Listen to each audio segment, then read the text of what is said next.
So, you've been keeping up with the thrilling saga of mortgage rates, huh? Recent headlines have us all guessing, playing a game of financial Russian roulette with the Fed's decision on rate cuts. Spoiler alert, the cut didn't happen. Not yet anyway. Talk about a cliffhanger. Now, before you start diving into the intricacies of the Fed's decision-making process, let's spare ourselves the headache, shall we? The Fed's actions, while not directly setting mortgage rates, certainly stir the pot. It's like watching a magician perform. You know there's sleight of hand involved, but good luck figuring out the trick. But fear not, mortgage rate enthusiasts, for there may still be light at the end of the tunnel. Jerome Powell, our Fed chairman, is dropping hints of possible rate cuts later this year, if inflation takes a breather.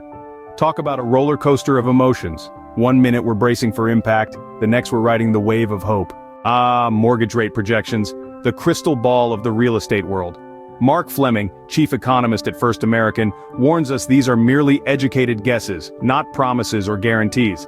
It's like trying to predict the weather in Florida. You might as well flip a coin and hope for the best. So, should you hold your breath waiting for mortgage rates to plummet? Absolutely not. As Fleming sagely reminds us, timing the market is akin to catching a greased pig, messy, frustrating, and ultimately a fool's errand. If your finances align, go for it. If not, remember you always have the option to refinance later.